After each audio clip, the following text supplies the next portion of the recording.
ഗുണനിലവാരമുള്ള ഉൽപ്പന്നങ്ങൾ കുടുംബശ്രീ യൂണിറ്റുകൾ മുഖേന ഉൽപ്പാദിപ്പിക്കുകയും വീടുകളിലെത്തിച്ച് വിപണനം നടത്തുകയും ചെയ്യുന്ന ഹോം ഷോപ്പ് പദ്ധതിക്ക് മലപ്പുറം ബ്ലോക്ക് പഞ്ചായത്തിലും തുടക്കമായി. ജില്ലയിലെ മുഴുവൻ തദ്ദേശ സ്ഥാപനങ്ങളിലും ഈ വർഷം തന്നെ ഹോം ഷോപ്പ് പദ്ധതി വ്യാപിപ്പിക്കുന്നതിന്റെ ഭാഗമായാണ് കുടുംബശ്രീയുടെ നേതൃത്വത്തിൽ മലപ്പുറം ബ്ലോക്കിലും ഹോം ഷോപ്പ് ആരംഭിച്ചത്. കുടുംബശ്രീ സംരംഭകർ ഉൽപ്പാദിപ്പിക്കുന്ന ഭക്ഷ്യേതര നിത്യോപയോഗ വസ്തുക്കളുടെ ഗുണനിലവാരം ഉറപ്പുവരുത്തുന്നതിനും ഉൽപ്പന്നങ്ങളുടെ ബ്രാൻഡിംഗ്, പാക്കിംഗ് എന്നിവ മെച്ചപ്പെടുത്തുന്നതിനും ഉൽപ്പന്നങ്ങൾക്ക് കൂടുതൽ ഉപഭോക്താക്കളെ കണ്ടെത്തുന്നതിനും വിപണി കണ്ടെത്തുന്നതിനും ഈ പദ്ധതി വഴി സാധിക്കും. പദ്ധതിയുടെ ഉദ്ഘാടനം മലപ്പുറം MSM ഓഡിറ്റോറിയത്തിൽ പി ഉബൈദുള്ള MLA നിർവഹിച്ചു.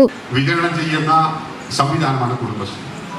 ആ കുടുംബശ്രീയുടെ ഉൽപ്പന്നങ്ങൾ ഇനി വീടുകളിലെത്തിക്കാം. നമുക്കിപ്പോൾ പല സൗകര്യങ്ങളുണ്ട്. വീട്ടിൽ മുമ്പത്തെ പോലെയല്ലോ. മുമ്പത്തെ വീട്ടുകാരൊക്കെ എവിടെയും വിരുന്നൊക്കെ പോയി കഴിഞ്ഞാൽ ഭക്ഷണത്തിനൊക്കെ പ്രയാസമായിരുന്നു. ഇപ്പോൾ ഒന്ന് വിളിച്ചാൽ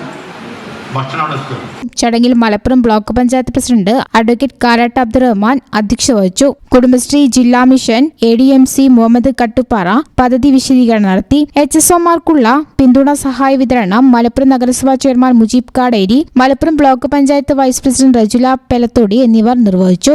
മലപ്പുറം നഗരസഭ ഡെപ്യൂട്ടി ചെയർപേഴ്സൺ കൊന്നോല ഫൗസിയ, ഗ്രാമപഞ്ചായത്ത് പ്രസിഡന്റുമാരായ റാബിയ ചോലയ്ക്കൽ, കടമ്പോട്ട് മൂസ, അടാട്ട് ചന്ദ്രൻ, മുഹമ്മദ് ഇസ്മായിൽ, സുനീറ പൊറ്റമ്മൽ, ജസീന മജീദ് തുടങ്ങിയവർ പ്രസംഗിച്ചു. മലപ്പുറം BDO KM സുജാത സ്വാഗതവും കുടുംബശ്രീ DPM P റെനീഷ് നന്ദിയും പറഞ്ഞു.